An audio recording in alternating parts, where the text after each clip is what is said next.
a short thought, L'chvoid Shabbos Kodesh, but instead of talking about the Parsha, this Shabbos is Shabbos Zachor, and we will all read probably the most important Kriya of the entire year, because it's a Kriya that's Menatoira Parsha Zachor. So what is Parsha Zachor all about? Is it relevant in our day and age, or it is all about the future? It is relevant. There's the physical Amalek and there's the spiritual Amalek. And the Zohar says Yeshua was the one that waged war with the physical Amalek. As a people, as an army, warrior against warrior. But there is Amalek de la Eile, there is the spiritual Amalek, and Moshe was the one that fought Amalek de la Eile. Amalek is the source of all the tumah and all the evil in the world. And that fight is upon us every day. How and where do we fight Amalek? Many years ago, when I was a young bocher, I cannot recall exactly when it was, but I learned Bava Basra and Vava Med Beis, and I was shocked to realize that in Bava Basra and Vava Med Beis, the Gemara says, Amalek Siman. And I wondered, Chazal found no more appropriate siman than Amalek. Amalek is to be destroyed. There's an ancient minig that when we read the Megillah, and the Chazal mentions the name Haman, we knock wood, we knock stones, and kids make a lot of noise. And the elders always become agitated and nervous, and some of them yell and scream, and it's sometimes very unpleasant in shuls. What is the origin of this strange minhag? I'll tell you what it is. So once upon a time, people used to write either Amalek or Haman on wood, on a rock. And when they mentioned Haman, they used to bang on that wood or rock to erase what is written. And in a way, that was a manifestation of Timche Zecha Amalek.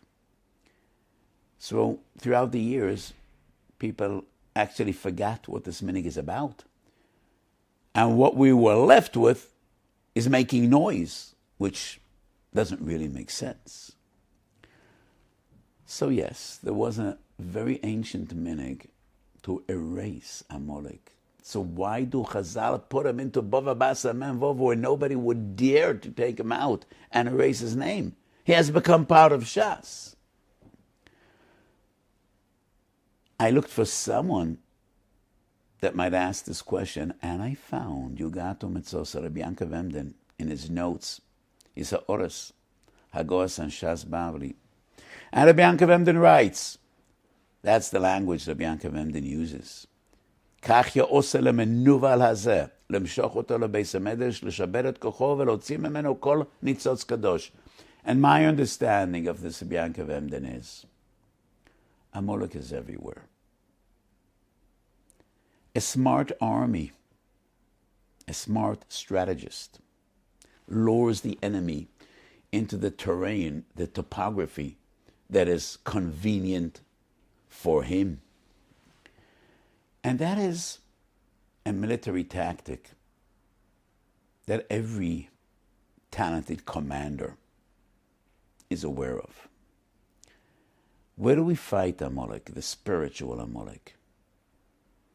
In the theaters, in the movie houses, in the sports stadiums, in the internet.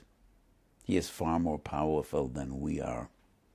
And probably he will have the upper hand. We want to lure him into the Beis Medrash, because in Bava Basra Mem Vav, we will be victorious.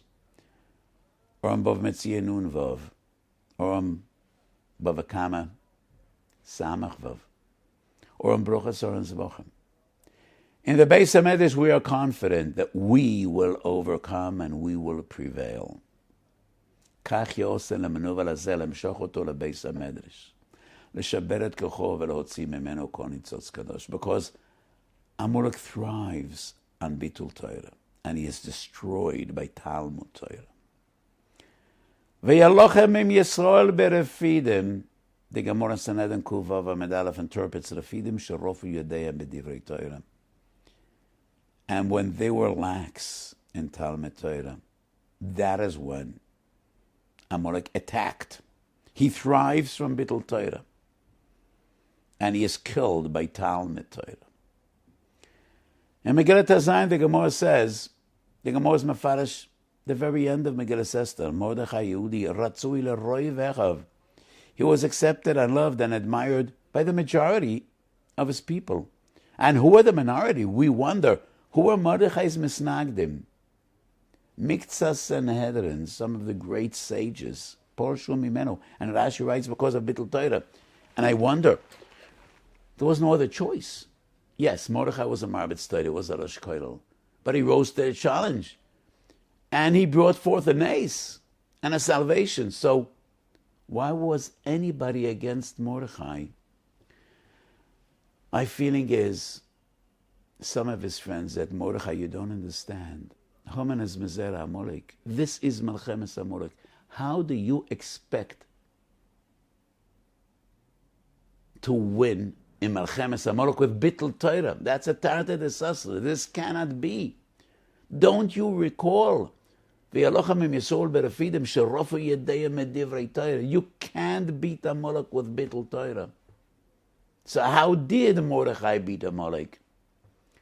The Gemara says in Megillah, but it's far more elaborated in Medrash Rabbah in Megillah Esther.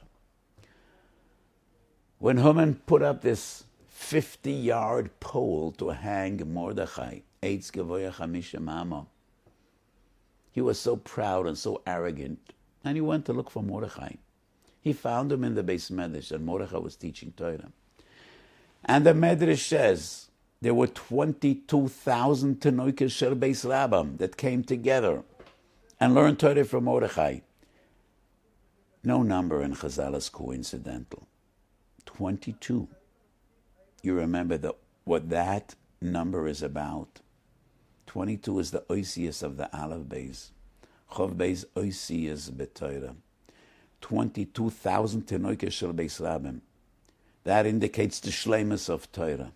Nobody needs to teach Mordechai how to beat Amalek. Mordechai knows. With those 22,000 Tanoikas Shel Beis Rabbam, can I get Chov Beis oisius b'Torah? In Bava Basra Memvav, in the Beis HaMedrash. כך יעשה למנוול הזה, למשוך אותו לבייס המדרש כדי לשבור את כוחו, ולהוציא ממנו כל ניצוץ קדוש. Recent years in Eretz Yisrael, there's a beautiful minig. Almost in every kehillah, in every shul, we have Yeshivas Mordechai HaTzadik. And for an hour, kids and parents come together to learn Torah and Purim. We are still in the midst of the pandemic. Baruch Hashem, in Israel, numbers are coming significantly down. And the massive vaccination program is finally kicking in and having an impact. And I hope it'll continue. The more people will vaccinate, the more lives will save.